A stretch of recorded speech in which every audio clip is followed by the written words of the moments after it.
The sister died, and from that day on, Yuan's whole life changed. She lay in a coffin decorated with flowers, and people came to say goodbye to her. But earlier, she asked to be patient for just a year, and she would take Yuan out of this hell no matter what. But now the sister who promised to come back for her has returned to Yuan as a cold corpse. Right at the funeral, her uncle said that now that her sister had died, Yuan was the only one left with the powers of their family. Uncle declared that he would now rely on her to continue the work of house police.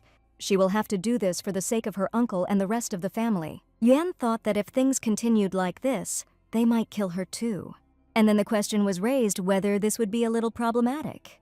The uncle called the man the Marquis of Company and noted that he had come a long way to come here. "Count Police," said the man in the top hat entering the house. He reminded his interlocutor how often he had boasted of the healing powers that his house possessed. But the girl he sent turned out to be a fake and died too quickly, while the real version was hidden from everyone. The Marquis stated that His Highness the First Prince was furious at this lie, and now they were obliged to convey what was needed. The uncle tried to object that they couldn't, but the guest merely suggested trying to say it to the First Prince's face. They should have sent a real girl from the start, but they turned out to be idiots or just shameless. The uncle cursed darkly to himself. He believed that he needed the healing powers of this girl in order to continue raking in money for them. The gaze of both interlocutors turned to the girl who was kneeling by the coffin, and the uncle said that he couldn't do this, because if he lost the only living descendant of his brother, then this house would definitely come to an end, and this would not happen. But the guest pushed him away and approached the coffin himself. "Lady Yuan Pelise," he addressed the grief-stricken girl, ignoring all of her uncle's objections.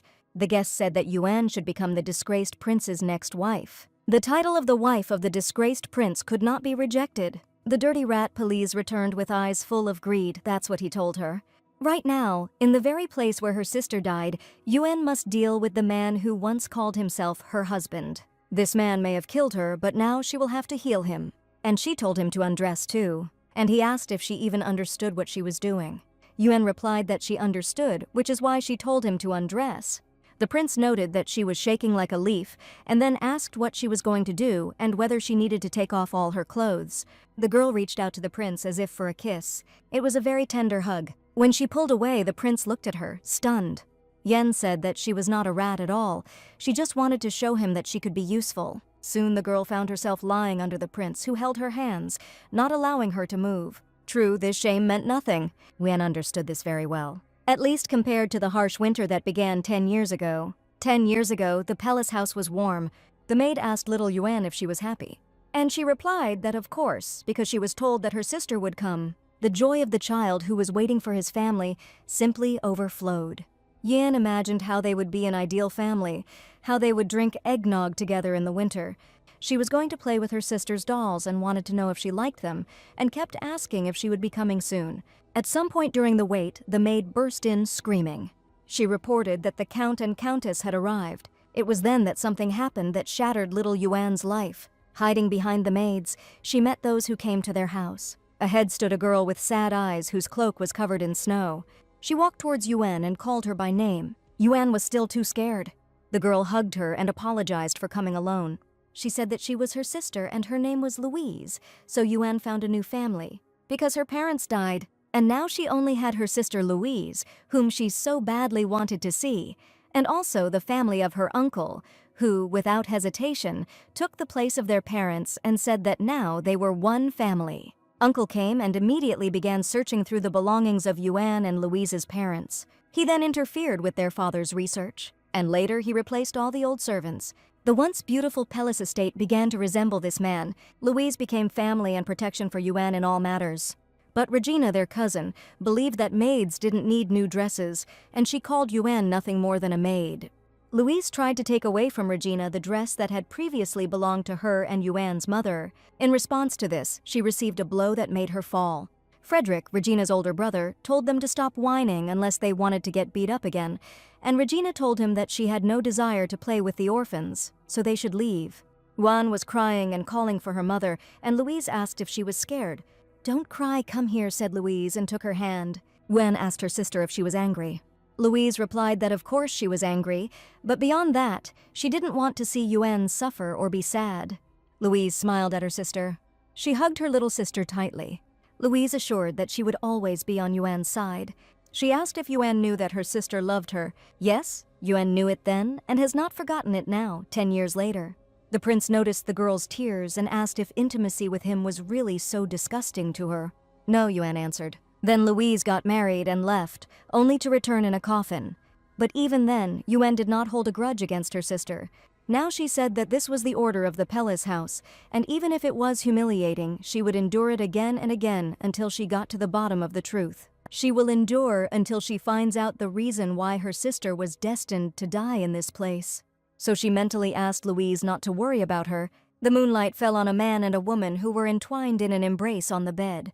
The prince said that Yuan had good self-control and then asked if he should continue if she wanted more. The girl looked at him and asked him to let her do it. The prince grabbed her hand and said that he didn't know what exactly she had in mind. Okay, go ahead, the girl said decisively. She looked closely at the prince, clutching a small bottle in her hand. Enjoy, Yuan said, and the prince asked if she really thought that the poison could actually kill him.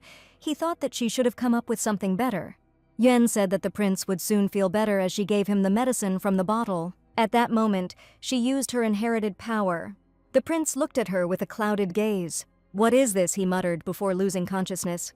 When he closed his eyes, Yuan felt darkness wash over her. She closed her eyes, pushing away the feelings that were overwhelming her. The girl groaned and clutched her head in her hands. And once again, memories took hold of Yuan's consciousness. A girl in a servant's dress stood among richly dressed people. A woman with a tired, exhausted face sat at the table. She looked up at those who had approached the table. She asked Uncle Yuan why he had only just appeared, and he laughingly apologized. He explained that his assistant was not so agile today, but the woman told him to stop chatting and finally cure her because her head felt like it was being pierced by hundreds of needles. Uncle said that if the lady took the medicine from the Pellis family, she would feel better immediately. He ordered his assistant to escort the lady. Yuan acted as assistant. She bowed and asked her mistress for forgiveness. Uncle called the contents of the bottles medicine, when in fact they were no better in their effect than ordinary water. Adding it to tea only made it a little tastier. The real cure was that Yuan stood behind the woman and handed her the shawl, sharing her power. The girl had a mysterious ability. Thanks to her, she could temporarily take away someone else's pain through physical contact. At the moment, only Yuan Pellis in the family possessed such power. But the patient did not know about it. She only felt an immediate improvement and understood why Pellis's medicine was so expensive. The patient's head cleared up and the pain went away completely. It felt incredible. People lined up for a miraculous healing. They begged to be treated first, not to let them die in the near future. Everyone wanted to get some Pellis medicine, even if it was just a couple of drops. An elderly noble lady dying from a long illness. A man whose leg was nearly crushed by the wheels of a carriage. A man who nearly lost his arm when he was shot by a demon-hunting arrow. Uncle ordered all these people to follow the established order. He knew that the only one who could help them was Yuan Pellis. He told everyone to remember that they were special. That's why they were allowed to be treated in this estate. These wonderful medicines were only meant for such wonderful people. That's why everything had to be kept secret. He asked if they understood what this meant. And Yuan was the one who actually bore all this pain. And her uncle told her to go and do her duty. She had to think of it as training for her sister. She did everything just for this. And during the night in Prince Yuan's room, she looked at the blood that remained after the treatment process and thought that this should be enough as proof that the wedding night took place. This monstrous crown prince, Clyde Euphrates, had very unusual scars that covered about half of his body. Yuan suggested that he was harming himself to dull the pain. But now the blood could become proof of the wedding night, although something had to be done about the pool of blood on the floor. Yuan thought that she couldn't loosen her grip because the prince might be the one who killed her sister. Yuan had to stay strong. In the morning, a man in uniform walked along the corridor of the castle. He heard whispers. People around him were discussing the sounds that came from his room last night and wanted to guess what happened here. One of the maids said that even this dark estate was reached by sunlight, something she never imagined. They also discussed the fact that His Highness had married for the 9th time. He approached the door, from behind which a girl appeared with a sheet in her hand. Bloodstains were clearly visible on the white fabric. The girl asked if this was enough. Was that enough proof of the wedding night? She asked. With this proof, she became the crown prince's wife today. Even if she had to be the monster's wife, Yuan would never return to the Pellis house again, not for anything in the world. The prince woke up in the morning. He didn't even remember how he fell asleep yesterday, but today he felt unusually fresh. Last night he even forgot about the pain. But now he remembered the girl who was next to him yesterday. The prince called loudly for the butler. The butler appeared immediately. The prince asked why his face was so red, but the butler did not answer him. The prince wanted to be told what was going on around him. The butler asked what exactly he needed to explain, and the prince said about the evidence of the wedding night. But the butler only knew that last night His Highness had shared a bed with his wife. The proof was sent to the imperial palace and a response was soon received. "What?" exclaimed the prince.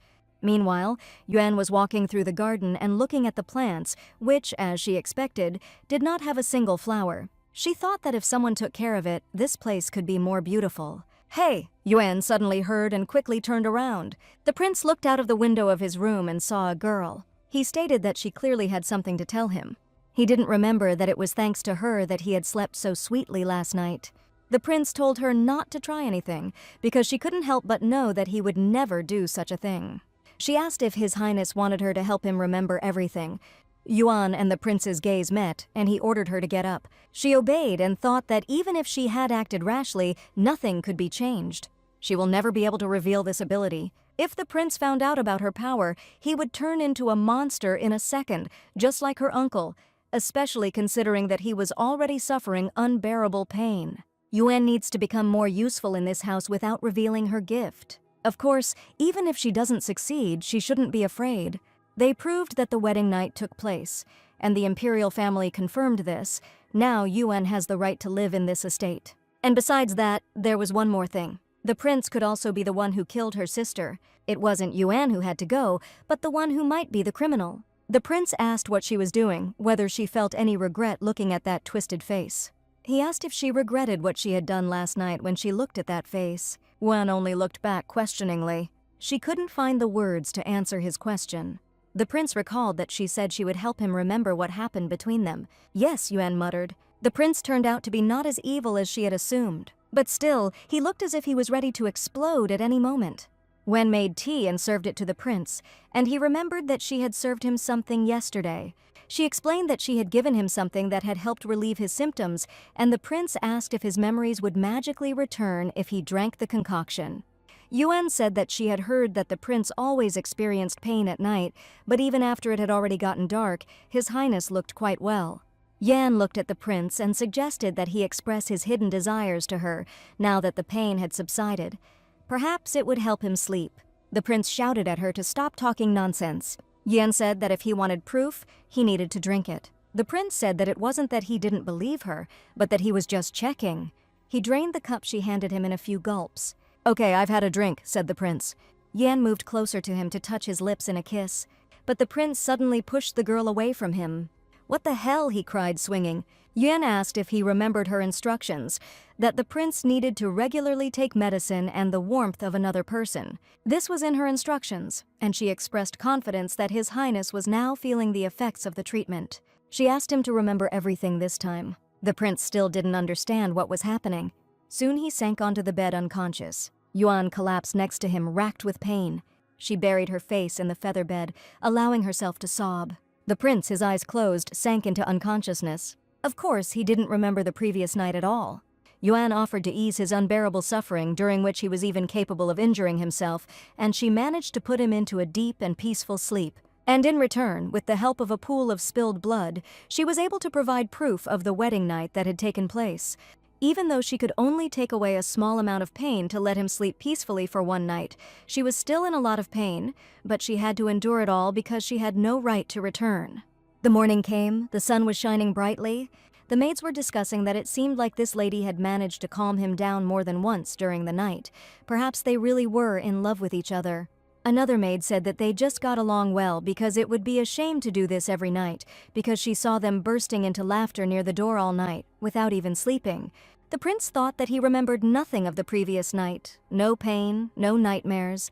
Even if the medicine had worked, how could he believe in the effectiveness of simple human warmth?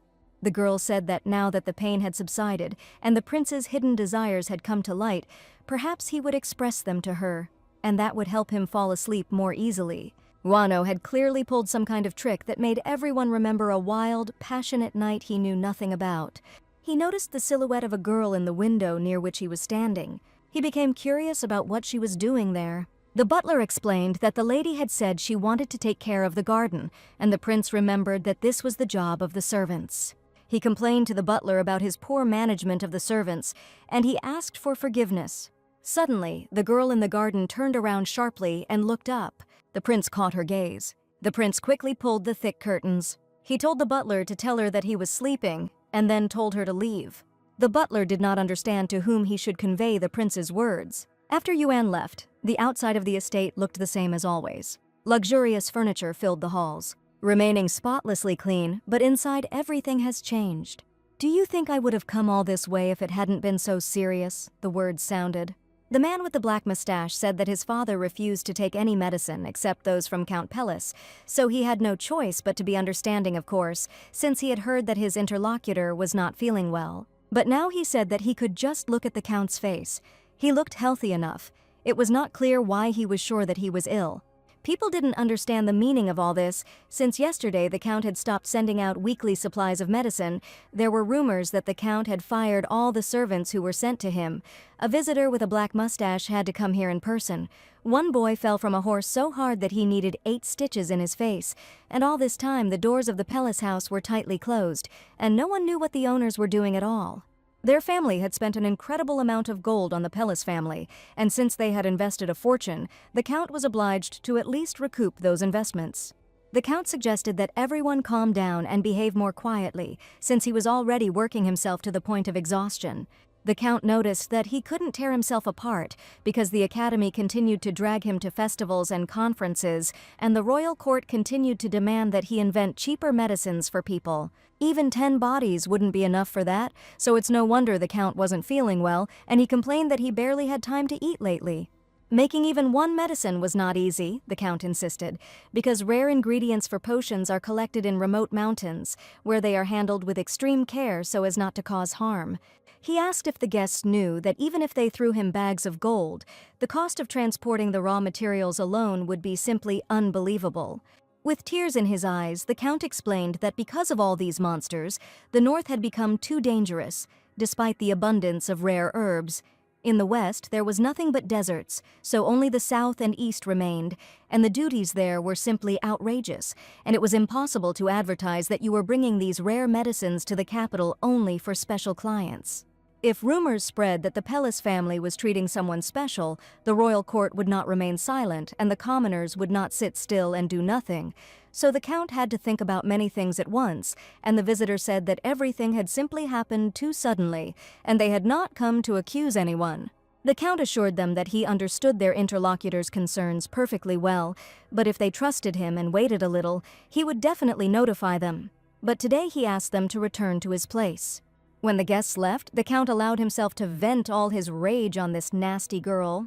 She disappeared right in the middle of treating all these people and still hasn't contacted her family. And now the Count's family was discussing where she could go, perhaps to that damned castle of Loxenhart, how she was going to survive, marrying an inhumanly fallen prince from a poor distant land. 3 whole days have already passed, because there is nothing more dishonest towards relatives than such behavior. Let him come back first, and then she will have to pay for all this. The Count's son asked if his father cared, since no one had ever liked her anyway, so everything was working out perfectly. After all, even though the prince is in disgrace, he is still a member of the royal family, and the Loxenhart estate must belong to him if this girl is lucky. The family might have connections in the imperial palace. The Count believed that the household members around him were simply fools, who laughed at something that, in their opinion, did not concern them. He asked if they understood how much power this little devil had in her hands. So far, they've managed to drive away visitors under the pretext that the assistant is taking a break, but can they imagine what will happen if she never returns home? Everyone here has no idea what kind of scandal will erupt among the high-ranking families who have waited years for their special receptions. All these thoughts made the Count terribly agitated. The Count's wife said that at least they wouldn't have to worry about a dowry for Yuan, since she might be an aristocrat. But the thought of giving away a piece of land along with her was simply maddening, and Regina, the Count's daughter, added that Yuan had never had a proper debut in society, so it would be better to pretend she didn't exist. It could have been wonderful if she had brought the fief when the Count's 3rd son realized his plans and married her. When the Countess said this, Regina asked in surprise when this rich man had managed to see Yuan and why no one knew anything like this about it. Perhaps he noticed her when he arrived and later questioned one of the maids. The Count shouted at her to shut up. He didn't understand why they were so eager to marry off the goose that laid the golden eggs. The Count's son could not understand what was wrong with his father, because before it seemed to him that he would only be glad if this girl disappeared. But for the first time it occurred to the young man that that night his father had seriously begged him not to let her go. "Everything was not so," said the Count. The Countess didn't understand why they were arguing about this again. Was some Yuan really worth raising such a fuss and din about her? The Countess said that no one cared about Yuan because she had married a monstrous man, and now she was probably being dragged through snowdrifts. While they were chatting here, this little coward had probably already turned the cart around in fear. A few days later, the Count lay in his bed with an indifferent look. The Countess said that nothing would change if he was lying there over the past few days. She had received many letters asking if they had closed for good. Regina stood nearby and looked at her father, who said that he had a splitting headache. She said she wanted to help him with the business instead of Yuan. Regina assured me that she would do a much better job than that weakling, and that her handwriting was prettier. "Father," she called out loudly to the Count. When he didn't react, Regina screamed at the top of her lungs. Regina told her mother that now that Yuan had left, the research assistant's position was vacant. She had heard it herself. The Count had said that she was an important part of the family business, and it was unclear why it was she and not his own daughter. She believed that she should be the one helping her father, and the only reason the Count's son even noticed Yuan was because she was hanging around Regina's father. "Get out, Regina," said the Count. The girl tried to call out to him, but he only repeated his words. This made Regina furious. Yuan was no longer here. Now everything was supposed to belong to Regina. "My lady," the maid addressed the angry girl. Regina sternly asked why she was here. The maid replied that a letter had arrived from Earl Trelawney, and she thought there might be something important in it, so she brought it to her mistress. Regina said that she would take the letter and let the maid go. She opened the envelope and read the letter carefully. It was a marriage proposal for Yuan, and it turned out that they were almost ready to make it. If she had agreed, they would have even offered a piece of land for this wedding. It was good that Yuan was not here.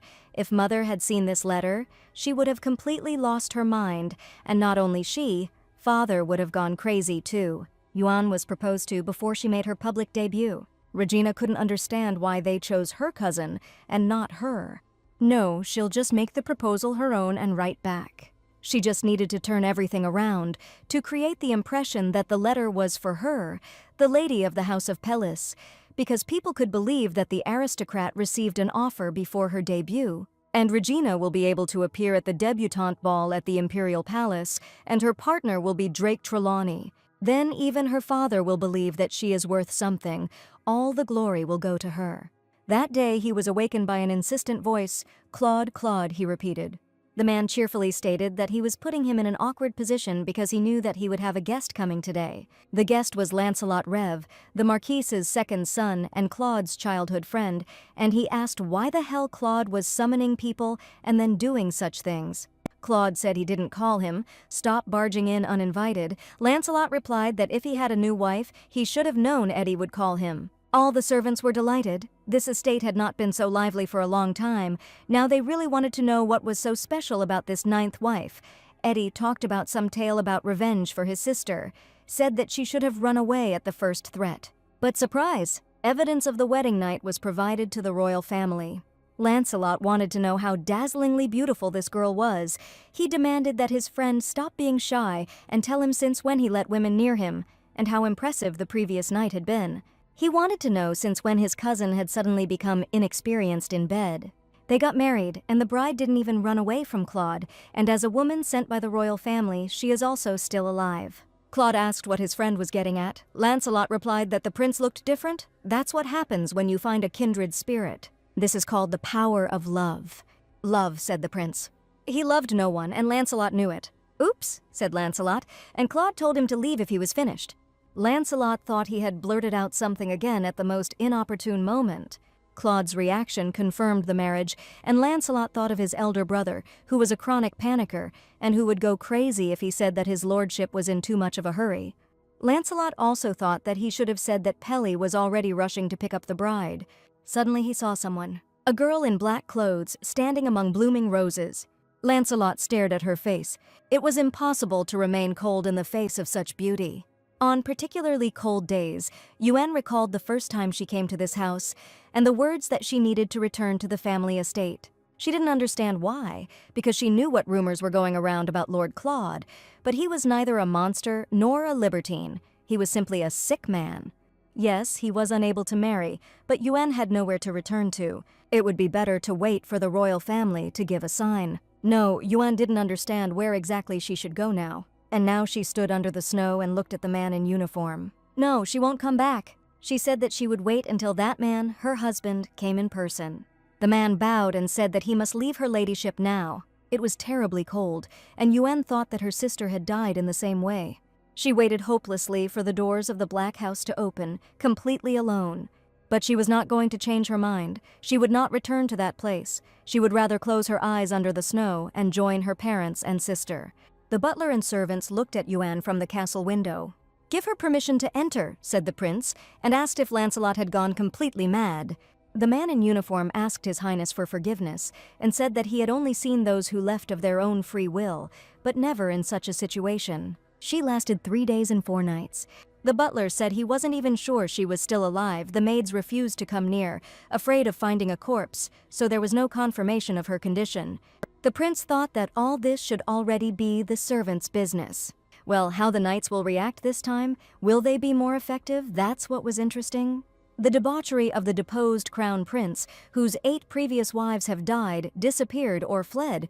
Should one turn a blind eye to this? The massacre in the Black Mansion, or something like that. The man in uniform noted that none of this was His Highness's fault. The prince never said that it was his fault.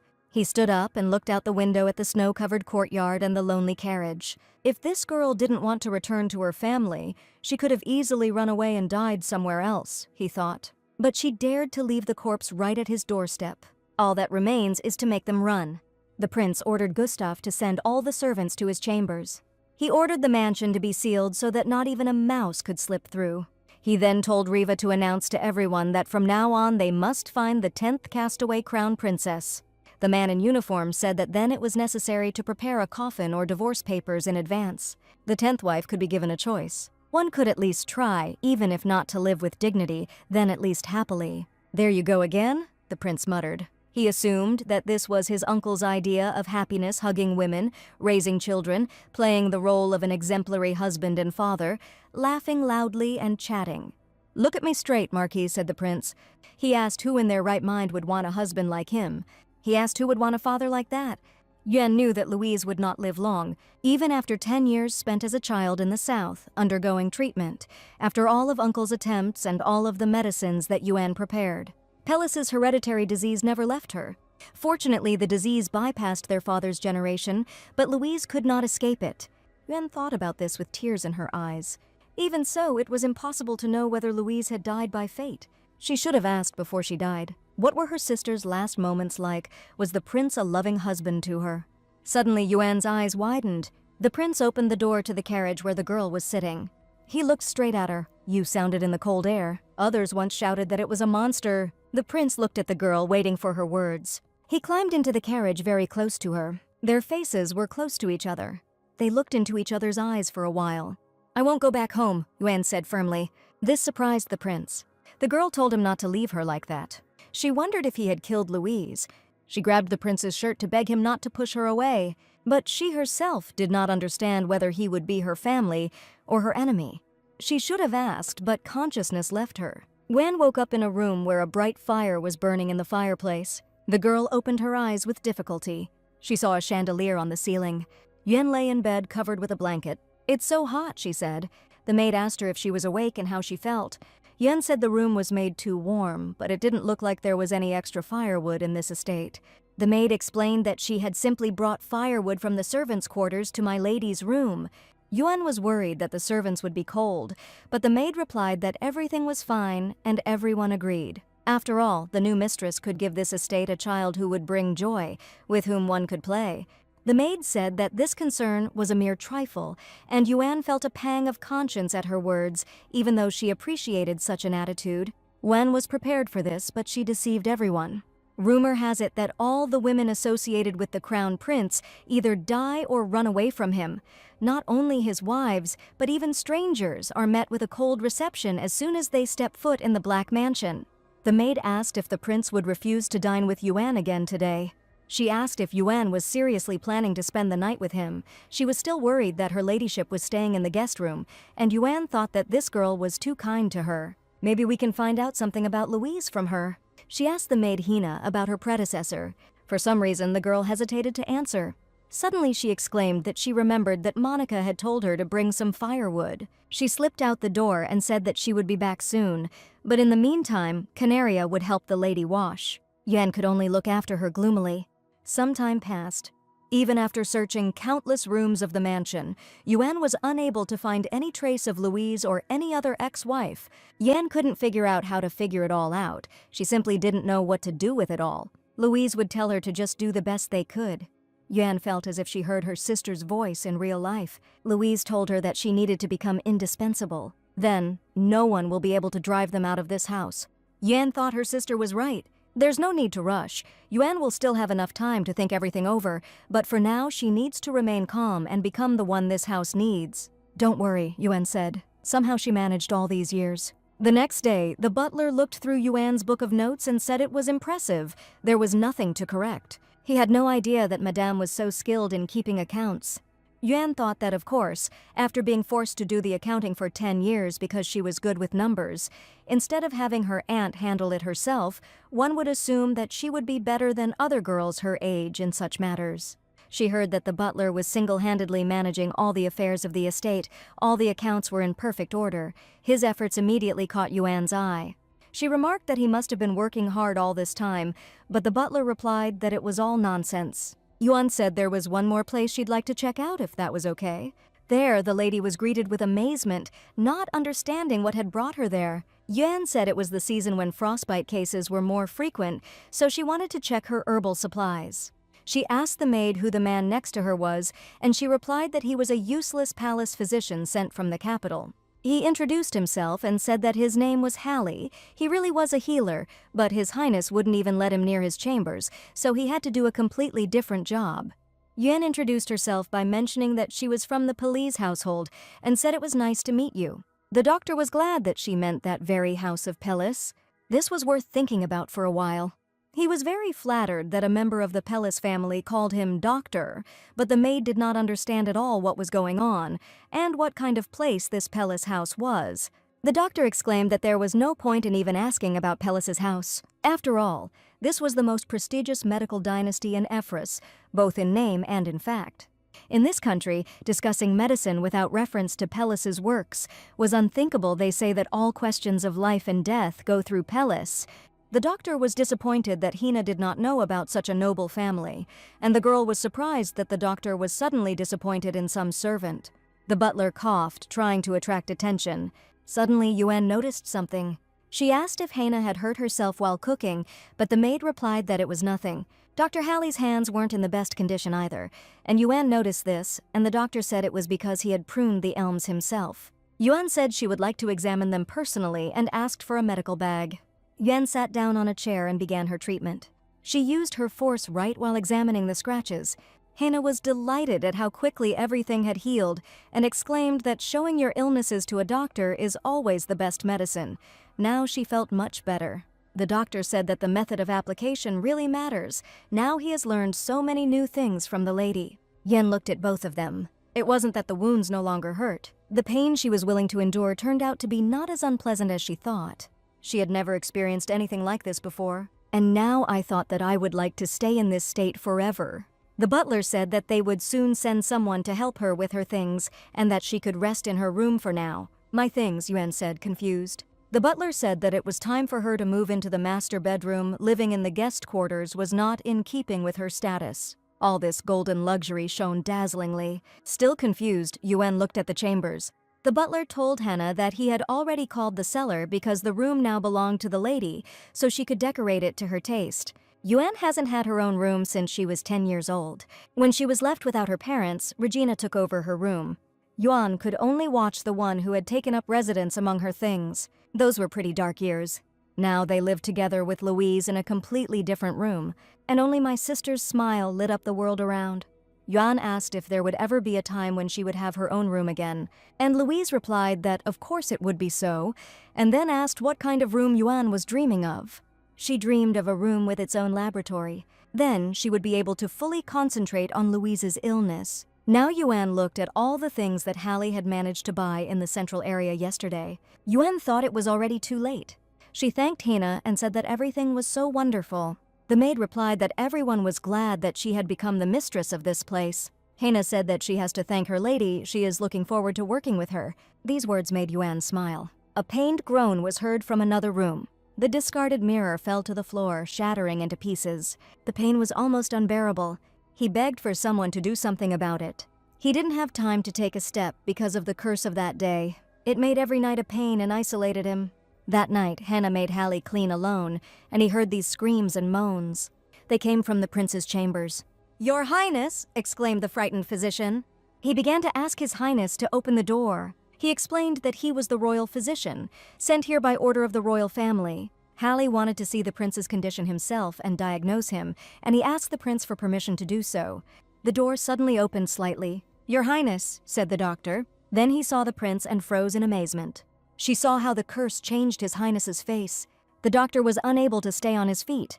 The prince looked at him from behind the half-open door. Hallie sighed loudly, not getting up from the floor. It was a snowy, white winter. Sitting on his bed, the prince thought about that useless bastard those sent to him by the imperial family could not be trusted anyway. But that time, of course, the prince thought. It was all about Lancelot, and also in that girl who behaved so freely with the prince. Unlike his usual state, the prince felt much clearer-headed today.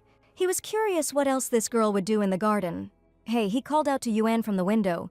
"Let's talk," he said to the girl. "Your Highness," she said, turning around. She thanked him with a smile for giving her her own room. She had looked around the room today with Henna, and it was truly wonderful. "Enough about that," said the prince. Yuan looked at him carefully. She shouted that she would come soon. The prince noted that the girl was nervous. Yuan was in a hurry to return. Then she suddenly thought about why she was running to help this man. Even though he may be Louise's killer, perhaps she realized this too late. But it may turn out that her efforts to ease the prince's pain were a betrayal of Louise. With this thought, Yuan opened the door to the prince's chambers.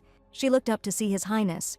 They stood frozen opposite each other in the doorway. The prince seemed to be studying her. Yuan met his purple gaze.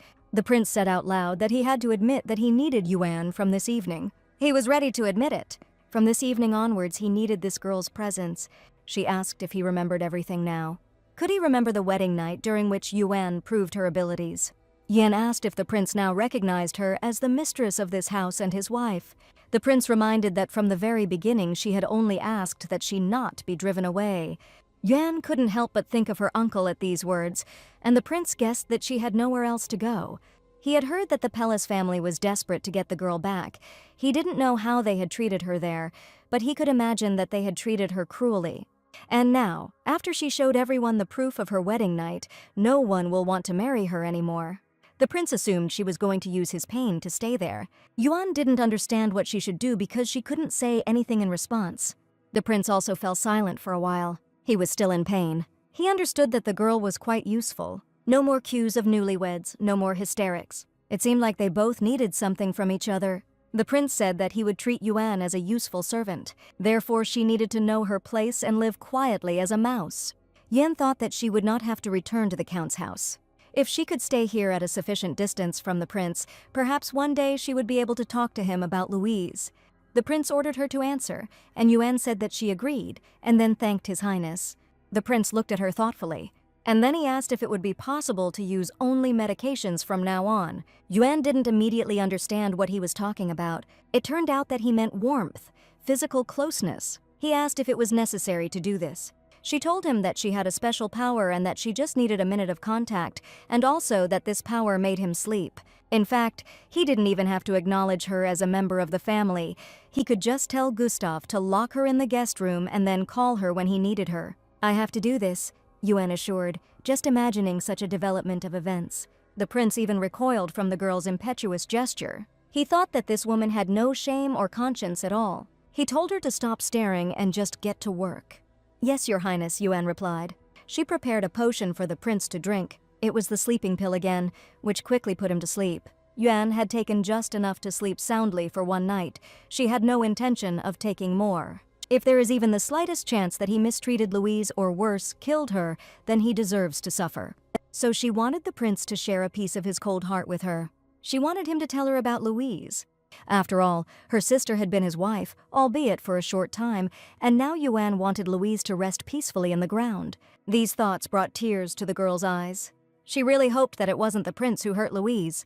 She hoped she could call this place her home. In the morning, Yuan saw many stacks of books in the room. The employees brought more and more boxes. Gustav was surprised that this was all that the lady had ordered. There were no canopies or bed linen among them. The butler even asked if these were all the things, and Yuan replied that what was there was more than enough for her.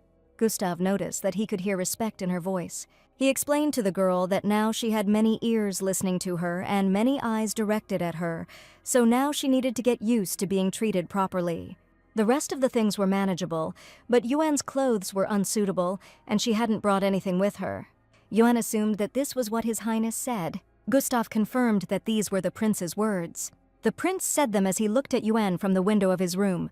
He noticed that she was still wrapped in the same thin cloth she had come in. He told Gustav to buy her some suitable clothes. He didn't want to worry about such things himself now.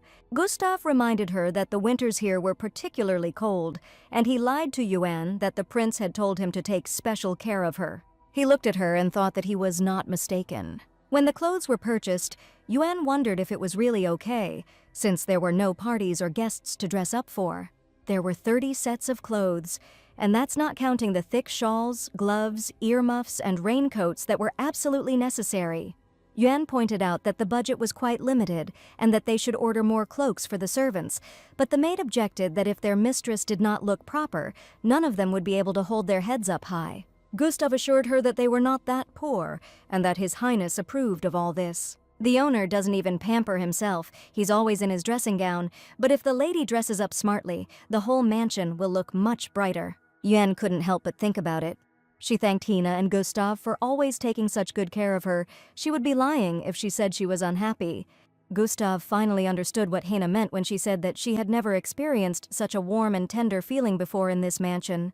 This lady was the first one whom His Highness personally recognized, so they must do everything possible to serve her and make this house comfortable for her. At the same time, in another place, a man noticed a visitor.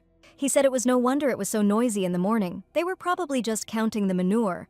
The visitor was Count Pellis, and he thought that none of this mattered, as long as he could get Yuan out of there, and for that he could play some ridiculous charades now.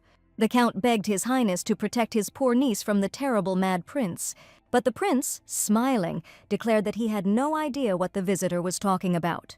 The Count explained that the deposed Prince Claude Effrey had married 2 of the Count's nieces at once, but there wasn't even an official ceremony. The Count said that it had never happened before that a prince got married without an official ceremony. "A wedding," came a skeptical voice. But Claude was just a prince whose name was on the official register, and it was considered unnecessary to waste time on him. At the palace, they believed that even looking for a bride for him was a mistake. Even if there had been a ceremony, Count Pellis would have been consumed with shame and would not have been able to show his face, said Bolny, one of the prince's companions, and the prince noted that he knew that he always agreed with him. The Count thought that these 2 really were 2 of a kind.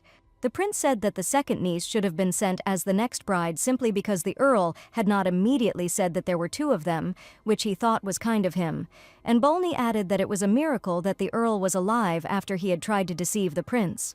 "Oh God," the prince said suddenly. The prince said that since the Count had come all the way to Cielo, he was going to give him some good news. He said that perhaps there would be no wedding, but the Count would still have the opportunity to see his niece in that very mansion. It looked like this beautiful and quirky niece had finally met her betrothed. They asked for proof that the wedding night had ended, and it was granted. There were no more doubts. After all, they sent a sheet from the mansion. "What?" muttered Count Pellis in extreme excitement. The prince assured that he was also very excited. His dear brother had finally found his love. One could imagine how wonderful they would look as a couple. The prince asked the Count if he liked beautiful things, and his companion said that the prince had the most beautiful eyes in the Effrys family. This whole conversation made Count Pellis very angry. Why did these people talk about the love of the deposed crown prince, about evidence of the wedding night? The prince said that in any case something interesting would soon happen, and ordered the treacherous count to sit still. Count Pellis tried to detain the prince, assuring him that he was not a traitor, that he had given his 2 nieces to his highness, and the prince decided to allow the count to join in the general merriment. This way they can find out if it is really useful. The prince withdrew, arguing that he was indeed too merciful, and Boln expressed the hope that this shameless fool at least knew how to be grateful. All the courtiers, laughing at the count, went after the prince. He thought that all these humiliations didn't matter now. What was more important was what the hell he just heard. Not only was Yuan not expelled, but she was now with the crown prince. At this time, Yuan was walking in the garden around the mansion. There was one thing she didn't understand. Her gaze kept turning to the window in the prince's chambers. For some reason, His Highness never invited her to his place.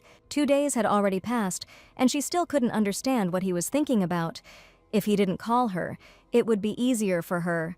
It wouldn't hurt, and she wouldn't have any hopes. But somehow she still had to get closer to the prince and find out everything about Louise. Even if the girl made noise near his door on purpose, he still never called her in. And every night he locks the doors, she already checked. She wondered if he was watching her from that window. She turned around, trying to detect movement behind the curtains. It would have been enough for her to see even a glimpse of the prince's hair. Suddenly the curtains parted, and the prince really did look out the window. Wen tilted her head back and looked at him. His face was hidden in shadow and his expression seemed gloomy. He asked the girl why she was jumping around like a happy puppy just because she got new clothes. Yuan shouted that it was not because of the new clothes, she just wanted to see His Highness. He was surprised by these words and asked why she wanted to see him. Yuan reminded that she had already said that she wanted to work for His Highness. That was why she ran to him. She was scared that he might change his mind and decide to leave her. When the prince did not call her to him, she was worried, but when she saw how her room began to fill with things, she felt calmer. She really wanted to thank him. Yen said that she really wasn't worried about the clothes at all. The coat was really very nice. But underneath, she wore the same clothes she always wears because they don't look too worn out. "You don't pay attention to them anymore?" the question sounded. The prince asked why Yuan had not bought new clothes. He didn't understand what Gustav was doing at all. Yen said she had new clothes and could show them off, and asked permission to come in, Claude thought. He moved away from the window and pulled the curtains tightly again. The prince thought that if he gave this girl even a little attention, she would immediately become too self-confident. He didn't understand who had told her that he would want to see her. She will wear something simple and boring as usual. A moment later, Yuan said she was coming in. Claude gave her a very dark look. Yuan actually changed into one of the new dresses. She entered the prince's chambers cautiously. "Your Highness," said the girl. Claude looked at her very gloomily. He asked who had given her permission to enter in the first place. Yuan's hands tightened on the folds of her dress. She said that this was her new outfit, one of the ones Gustav bought. She thanked the prince for it. Yuan looked at the prince carefully. She asked him if it hurt, and then she wanted to know why he didn't look for her. The prince asked if she was complaining because he didn't give her a job. "No," Yuan answered firmly. She noticed that the prince was clearly suffering. She would come immediately after sunset, every day from now on around the same time. If His Highness is inconvenienced, she may come a little later. The prince continued to remain silent, but this did not stop Yuan. She started making tea. Claude watched these preparations. With a gentle smile, the girl served him tea. She told him not to lock the door anymore. Claude looked at her silently. He took the tea from her hands. A warm and cozy new room, beautiful clothes that made you feel like someone was hugging you tenderly. That's what Yuan was thinking about. But all these things, and even the truth that she so wanted to know, had one thing in common. None of this came for free. The prince woke up in the morning, just like last time. It all happened again. There were no memories left of the previous night. He was a crown prince who lost his post. Not that it matters. Claude looked around him. He noticed something worth thinking about. There were obvious signs of torture on the bed, and on his robe there were not even any signs that he had suffered. "Claude," a sudden shout came from behind the door. The young men who burst in asked if all he had done was lie around and sleep all this time. One of the guests noted that he had not received a single response to his letters. Claude recalled that the man had once said that he wished he could sleep well, and what if he slept soundly now? Friends noticed that their dear highness remained as unperturbed as before, as if he did not know what rumors were currently spreading in the imperial family. Haste to the point of negligence, they asked whether it was not enough to send Lance to reprimand him. Lancelot looked very thoughtful. Claude didn't even understand what had happened. He asked his interlocutors what they were talking about. The elder turned away with a meaningful look. He threw an envelope with a letter on Claude's bed. He invited His Highness to see for himself. Claude recognized the coat of arms on the seal. Apparently, it was a letter from the imperial palace. The letter was a warning. Claude understood him perfectly. It brought back unwanted memories. The uncle who turned Claude into a monster. Emperor Igor Ephraim himself will visit this black mansion. For 10 years, he has never visited his nephew, and now he suddenly wants to arrange a wedding for him. "Where is my wife?" asked Claude. One of the friends said that it couldn't be that important now, and the prince needed to take care of his well-being. Claude ordered her to be sent to his room as soon as she was found, because strangers could harm her. Everything was decided, and now Madame could always remain in the mansion. Henna was very happy about this when she and Yuan rode together in the carriage. Henna thought that now she saw that everyone had their own ideal partner, and no one could have imagined that the master would ever marry of his own free will, and Yuan thought that to outsiders they were just a couple who shared the same bed every night. When they first passed through this white forest, it felt as if they were heading towards some unknown beast. Now this beast seemed more like a life-wounded, sensitive, rude, harsh, and sarcastic person. Yuan remembered how his face gradually turned red yesterday. He had to try to remember what happened, and Yuan was no longer afraid to stay with him. "Oh God," she exclaimed when the carriage arrived at its destination. It seemed that the young Marquis and Sir Lance had been here before they had visited them often before, but recently they had become even more frequent. Yen got out of the carriage and walked into the house. She didn't know what was going on, but everyone seemed especially busy today. Lance noticed Yuan approaching. "Ah, madam," he said. The second guest also turned in her direction. "Oh no, brother," Lance cried as he turned to leave. Lance awkwardly explained that something urgent had happened, so they were in a hurry. They would send a special document with the details from their house. As for Madame, it would be better for her to go to His Highness Claude. Yen thought that something had happened. Maybe he was feeling unwell today. Lance said that he had heard the owner of the house calling her before. The young man rushed after his brother. Gustav walked up to Yuan and handed her an envelope. He said that this letter was addressed to her. It was a letter from the Pellis house. It was addressed to Yuan Pelisa's ungrateful niece, calling her stupid and pathetic, and the Count wrote that she was wrong to think they would never meet again. After all the kindness shown by his family, Yuan dared to repay him with selfishness and shame. But even if she locked herself in this mansion, he had plenty of ways to get her out of there. Yen burned the letter in the fireplace, and it seemed to her that from there her uncle was trying to shout at her for not finishing his speech. Claude stood at the window and looked out into the yard. Hearing a noise at the door, he asked who was there and heard a timid, uncertain answer. "Come in," he ordered Yuan. Claude asked the girl where she had been. She explained that she had been told that there was a small chapel not far from here. Why, was the question asked. Before leaving Pellis's house, Yuan made just one request. She wanted to take her sister with her. She didn't want all these people to touch Louise's body. She wanted to bury her with her own hands. The man said he was sorry. It was an unfamiliar voice, an unfamiliar name. Yuan didn't have time to think about all these things properly. She needed to take Louise and leave immediately, to who knows where. If they didn't bury her, there was only one option left: cremation. The thought of burning Louise horrified Yuan. She demanded that the man tell her why he had suggested burning Louise's body, and he said that such was the law of the imperial court. "It's unthinkable," Yuan said. Tears welled up in her eyes as she walked away, and the whole Pellis family looked after her. Yen thought about Louise, imagining her laughing with a bouquet of flowers. Louise said that when they left this place, they could start tending the garden and wait for spring together. Yuan just had to wait for Louise to pick her up. But she returned in a coffin, and nothing they dreamed of came true. Bursting into tears, Yuan said that Louise's body should be burned wherever she chose. Whether it was cremation or burial, these people could not be allowed to take her. In return, she was asked only to board the carriage without objection. The attendants lifted the coffin with Louise in it and carried it away. Yuan stood in front of the chapel, her dress fluttering in the wind. And now she answered the prince that she went to pray. He asked whose permission she had given her to do such a thing. He demanded that Yuan not wander wherever she wanted. "Understood," the prince asked again, and then allowed her to go. Yuan found herself outside the door of the prince's chambers. She looked and was very upset. Gustav asked the lady not to take His Highness's words too much to heart. Yuan asked him if something was wrong. He replied that His Majesty the Emperor would arrive in 3 days. Recently, His Highness had been in a bad mood all the time and more irritated than usual, so Gustav asked Yuan to be understanding. The Emperor was said to be a ruthless tyrant who treated human lives like flies and was more interested in hunting than governing the country. There are also rumors that the person who made His Highness like this and stole his throne was his own relative. Ah, so that's what it was, Yuan thought. It wasn't just illness or fatigue that made him so abrupt. Yuan told Gustav that she now understood. Of all the people in this entire country, perhaps Yuan understood his hatred for the Emperor best, because by sharing his suffering, she began to understand his pain better than anyone else. If they continue to live like this, maybe they can become a small source of comfort for each other. Or perhaps it was too naive a hope. Even in this dark and cold mansion, there are noisy days, but such a commotion must have been rare here. Yuan stood in the courtyard again, peering into the windows of the prince's chambers. She thought about a lot of things in those minutes.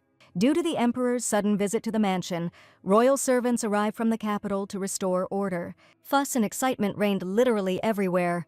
Looking at the bustle going on in the Black Mansion, Yuan thought that they should make cute and cozy uniforms for all the workers. The number of court officials who arrived from the capital to arrange the reception was almost frightening. Thus passed several days of intensive preparation. Yin came to Claude every evening, and one evening she told the prince that there were many people in the world who did not look like families, even though they were supposed to be. She knew that His Highness did not like these words of hers. But the prince no longer lives in the palace. Now he begins to build a completely new family, here, with her. Wen held her hands in front of her, collecting her thoughts. And then she reached out to touch the prince's hand and said that perhaps it was time to gradually forget what had happened to him before. The prince asked her what she knew about him, his life and past. He asked what she could possibly understand about what was happening. Claude told her not to pretend like she knew anything if she had no idea what happened. Yuan just needed to do her job. She also needed to stop wandering around alone wherever she pleased. Yin thought that understanding what had happened and sympathizing with the person were two completely different things. Yuan's heart hurt as if someone had hit it, even though she thought she had gotten used to it. She looked at Claude's face.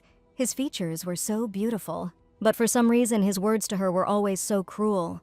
Yun thought that it couldn't be wrong for her to want to get along with him, to arrange their family life so that they could live well together. The girl reached out to the prince with a kiss. He didn't even realize it. Who exactly helps him sleep peacefully at night?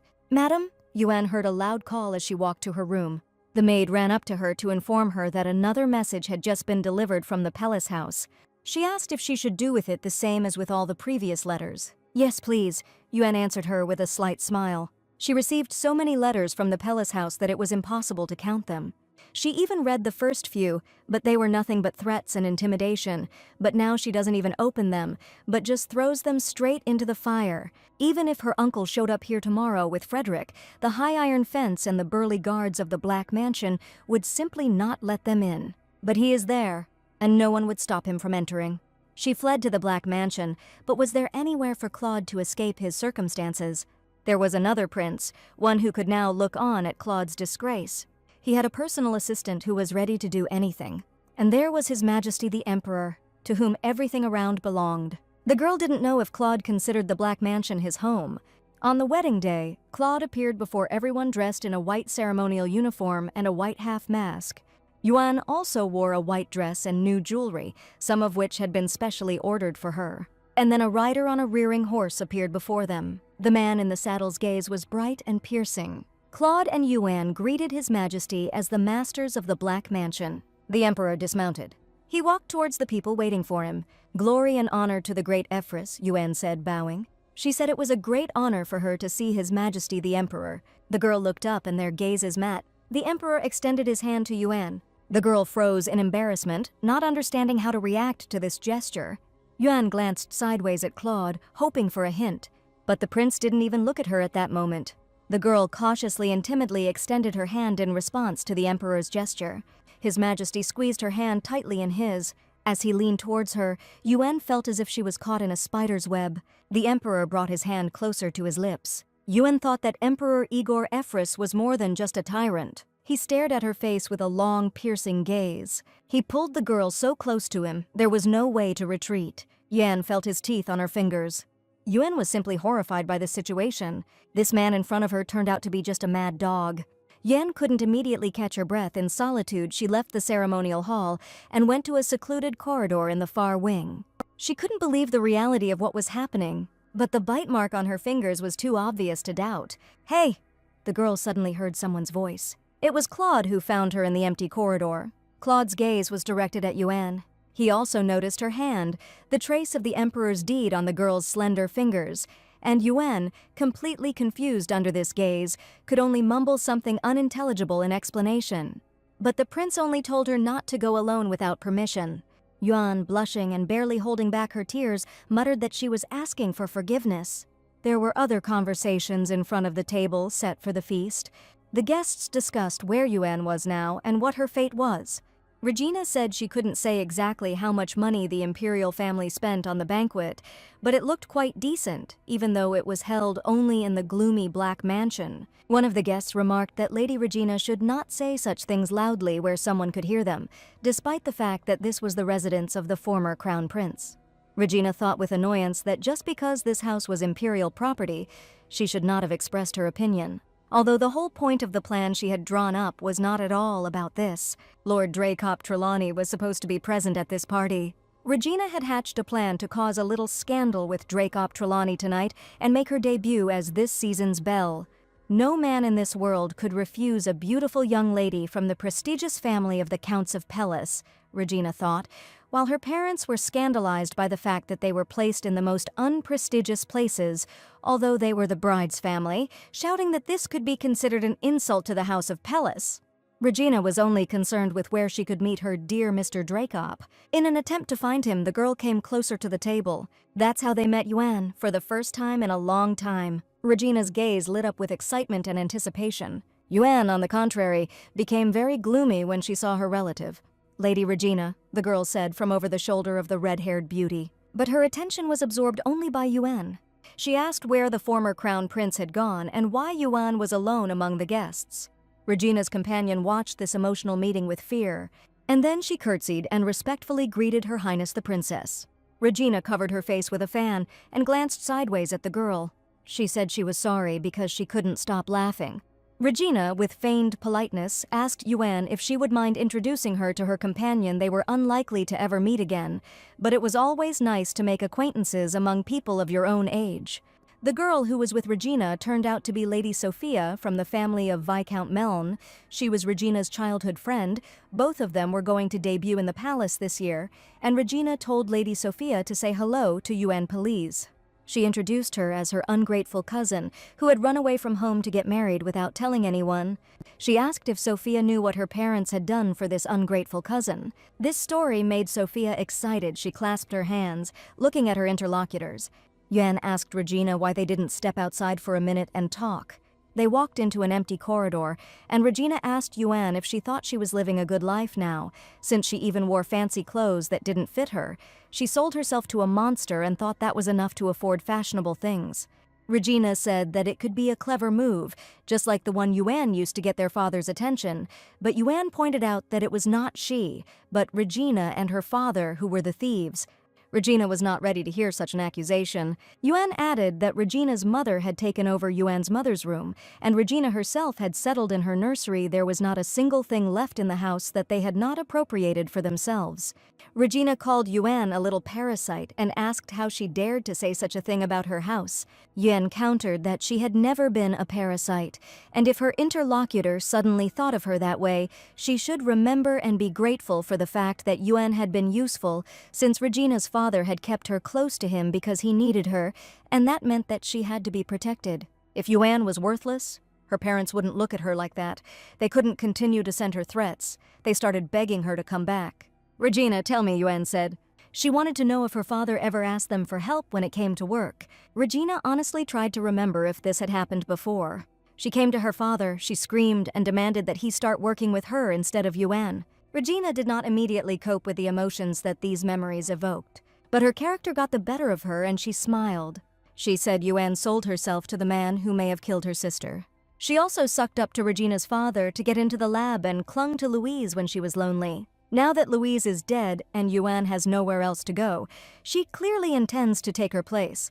Regina stated with cold confidence that Yuan had dared to make the prince her husband, and as if as a reward for this bold and reckless decision, she now received this gloomy black mansion instead of Police's house. Regina noticed that Yuan couldn't think that no one could see it, this perverted rat-like instinct to rummage through other people's trash and find comfort in it.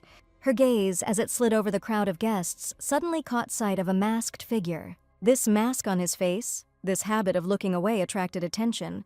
Regina said that it seemed like one broken half had found its match in the other half, equally crippled by fate. It truly was perfect harmony.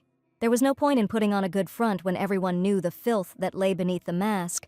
The prince, locked in this house, stripped of his title and recognition, had long since become a strange eccentric, on display for all to see. Regina ruthlessly concluded that these two were quite worthy of each other, so let them continue to play with their toy family if they wanted to.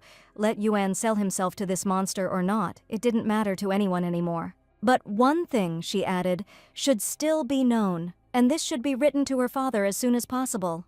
Regina knew full well that Yuan had stolen something important from his work, and if her own family continued to suffer because of this, Regina would no longer sit quietly with her hands folded.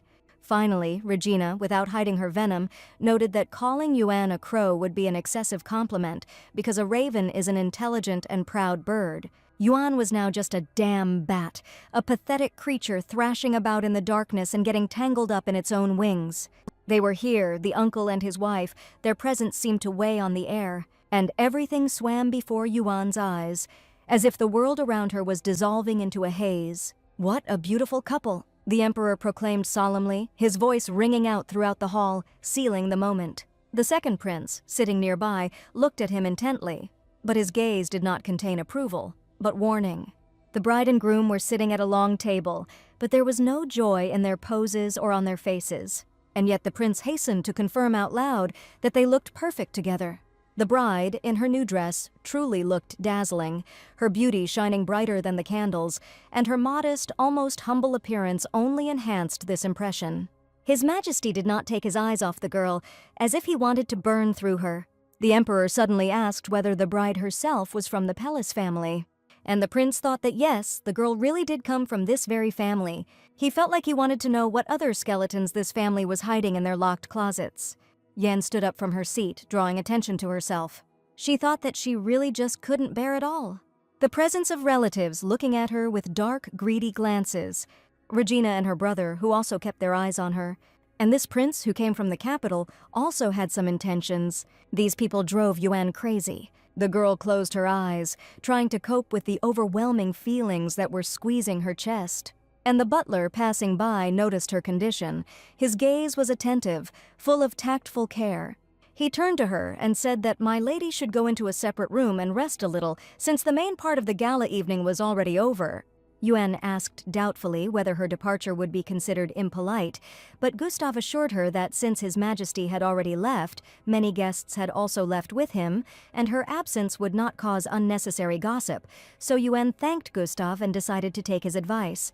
Gustav noticed that my lady was not looking well. He asked if he needed to call my lord, but Yuan replied that everything was fine. She would soon get better. She just needed a little break from this stifling holiday. Meanwhile, Claude quickly noticed who exactly was missing from the ceremonial hall. Now he wanted to know where she had gone.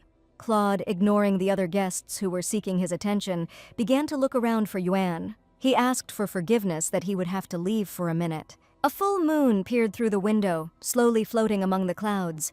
Yan walked down the silver-lit corridor and thought that at least she didn't have to talk to her uncle. If only she could hold out for just one more day with Claude. But suddenly she was distracted by a voice coming from the darkness. Someone asked where she was going. Yan looked up in horror at the emperor who appeared out of nowhere. She didn't expect to meet him here at this time. The emperor had no intention of retreating and immediately grabbed Yuan in his arms, roughly pulling her towards him. The girl tried to object that she belonged to Prince Claude, but the emperor replied that she did not dare speak about the right of ownership in front of the emperor himself. The emperor asked Yuan about the place, assuming that she did not like it. The girl muttered that nothing special happened. She looked around in fear, realizing that no one ever walked here. The emperor looked at her for a long moment and said that he liked it here, and she was also absolutely beautiful, his black prize. which suits raspberry decorations so well. He added with a greedy grin that she was delicious and mouth-watering, placing a heavy hand on her shoulder.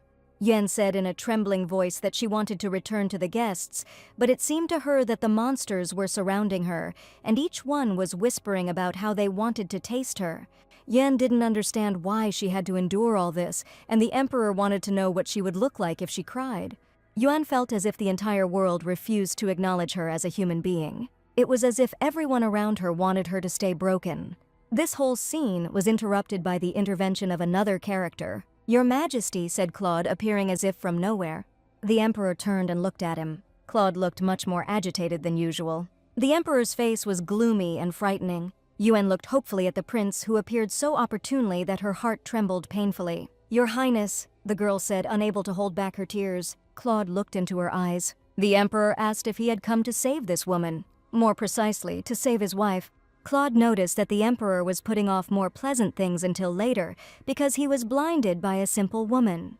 But the emperor, pressing Yuan closer to himself, asked, could there be anything more pleasant than this? And Claude said decisively that yes, there was. He removed the half-mask that had hidden his face all day. "Simply masterpiece," said the emperor. "Just look, all the clowns have finally arrived," said the second prince, seeing those returning to the ceremonial hall. Yuan walked slowly through the crowd, which no longer seemed festive to her. The emperor was about to take Claude somewhere, and she watched him go. "Just look at him, my God. What a scene is unfolding here," she heard. Claude seemed to be standing before a greedy darkness that looked at him with burning eyes. And Yuan also looked at his back, thinking about him. She couldn't allow his wounds to be mocked now just because he hadn't turned his back on her. The morning brought light that fell through the window and illuminated the room. Claude lay on the floor next to the bed. And suddenly he heard a voice calling his name. "It is I am your Highness," he heard. He sat down and said angrily that he had already ordered her not to wander around the house alone, not to disappear, and not to appear anywhere, and Yuan muttered something about healing in her defense, timid and inaudible, like the whisper of grass. But Claude did not soften, on the contrary. He asked in a cold voice why she was still hanging around here.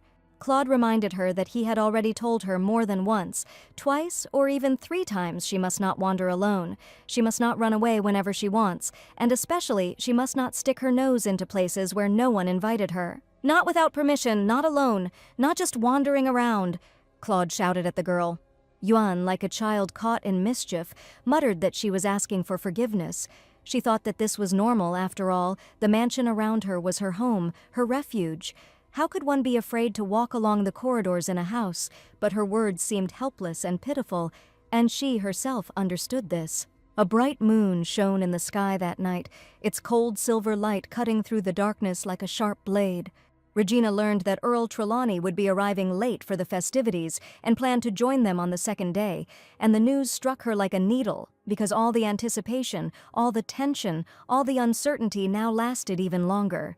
In the letter he wrote that he thought about how anxious it must be for her to look for him, how her heart was yearning in anticipation, and this confession broke him inside.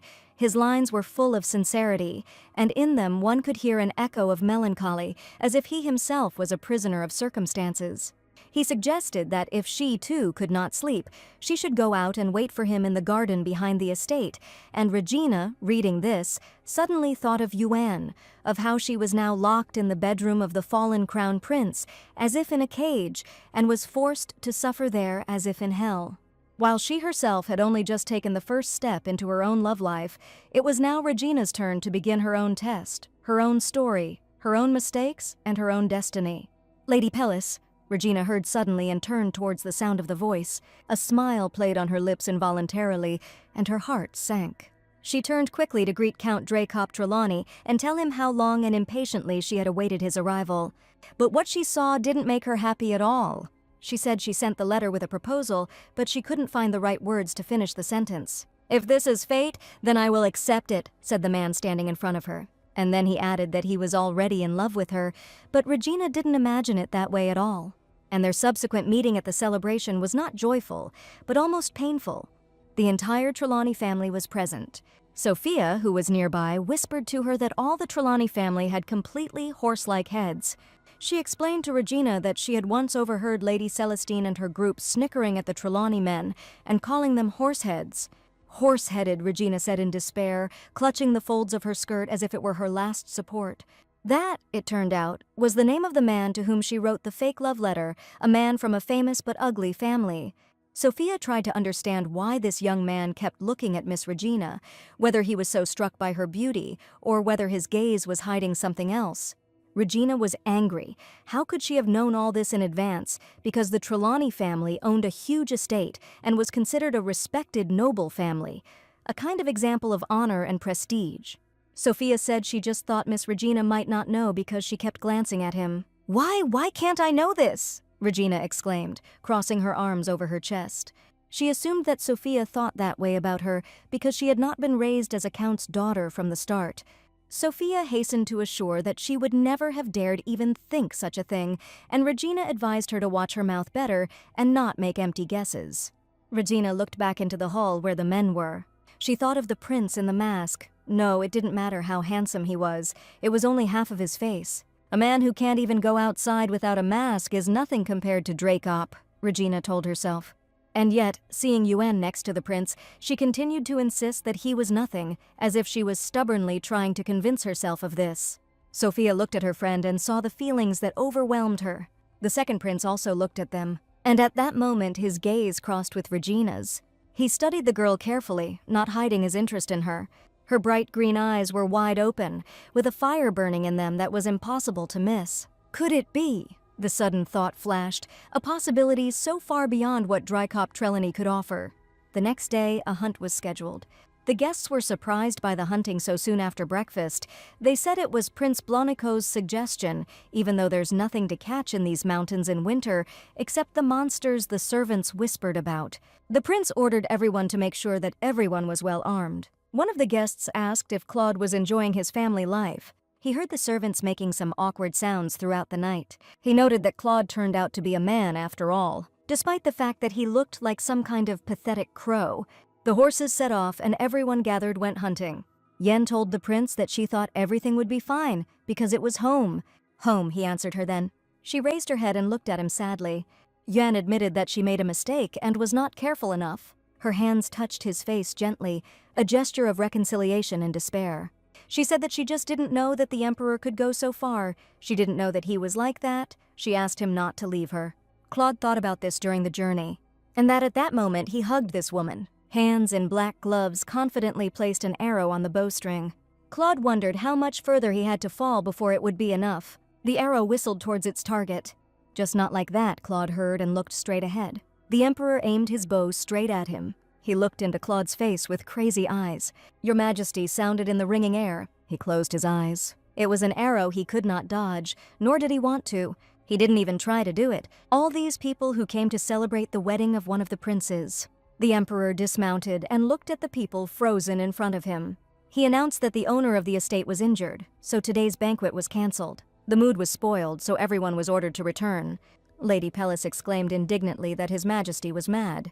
Her husband demanded that she speak more quietly, to which Lady Priscilla reminded him that he had been following him all the way and could have tried to stop him. She always knew that when hunting you have to hunt animals. She didn't understand why everything was happening like this. Count Pellis asked if she thought that no one had seen anything, but only a suicide would go against the emperor if Priscilla had only seen the face with which His Majesty fired that unfortunate arrow. She would not have spoken like that now. Priscilla screamed that they had to leave because she couldn't stand being here at all. She couldn't stand another minute in this place. Yuan anxiously tried to find out if something had happened to His Highness. Gustav replied that he knew she was worried, but seeing His Majesty off was a more important task now. Count Pellis approached them with a wild look. The Count shouted that he needed to see and talk to Yuan before they left, but Lady Priscilla told him not to talk nonsense while His Majesty was here. The Emperor looked at Yuan and said that he was sorry that they could not spend a wonderful night together. Yuan expressed hope that His Majesty would reach the palace safe and sound. Finally, the Emperor drew Yuan towards himself, like a huge snake coiling around its victim. "Don't be sad, we'll see each other again," he whispered to the girl. The servants hastily informed His Majesty that they had collected all their things and were ready to return to the palace. "Forward," came the call at last, as the exhausted girl lowered her head completely. "Yan," she suddenly heard. She recognized that voice. That was the only thing she needed here now. Count Pellis told her that it was simply dangerous for her to be here. Couldn't she see it herself and understand that she needed to get a divorce as soon as possible? Yuan replied that she did not understand what he was talking about, since this was now his home, but Count Pellis told her not to talk nonsense, since it was completely impossible to call this place home. Yuan told him to go away, stop telling her what to do, but the Count added that it was her husband, the monster, who killed her sister. He asked if she thought Laura had died because it was simply her time, and Yuan didn't understand what he was even talking about. The 7 brides who lived here before Laura and Yuan, they didn't just run away either. Some of them died. The disgraced Prince Claude Euphrates was a sick psychopath who turned into a monster every night. How did Yuan think such a man would treat his wives? Yuan's sister also lived in this estate, and Yuan knows what happened to her. Laura died. Count Pellis was certain that it was the disgraced prince who had killed Sister Yuan, and that it was enough to blame other honest people. No matter how much she hated her relatives, you can't fight blood ties. It's a crime against the family. As Yuan turned to leave, he shouted her name after her. The emperor was hunting the prince, which meant that something did not suit him. That was the kind of person he was. If he doesn't like someone, he will find a way to ridicule or kill them. He never lets anyone get away, ever. Count Pellis asked if Yuan thought that if he turned away, he would find happiness somewhere else, try to live off the pain of this monster. Yuan broke free and said that this was certainly better than suffering in the Pellis estate for the sake of those who had done nothing for her. You used your power," said Count Pellis. He demanded that the girl tell him whether people knew about her ability. Yuan asked if he thought she was completely crazy to think she could give herself away and allow herself to be tortured. After living in the police estate all her life, Yuan understood a lot about people.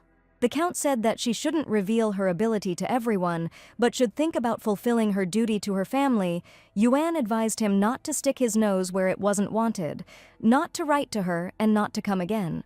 The Count did not become discouraged. He said that he would probably go, but if Yuan decided to return, he would be happy to listen to her, and then asked if her aunt and cousins had bullied her. He promised to do everything to ensure that this did not happen again if she returned. Yuan simply didn't understand how he could talk about this and be so shameless. The hand of a spectator invisible to Yuan touched the curtain. The second prince and his assistant saw Count Pellis give his niece a good scolding. One could only imagine what else he was planning, although the prince's assistant was unsure whether to trust this merchant's words. The prince said that there was no need to bother trying to throw it away, sometimes it was just worth taking the trash with you. The prince himself did not know why it seemed to him that his imperial majesty was infatuated with this girl Pellis. His interlocutor noted that the emperor's hobbies were not so uncommon. The prince said that Blonico's eyes could not be deceived. He had originally come here to see how His Majesty would treat this girl Pellis, and now he had to leave.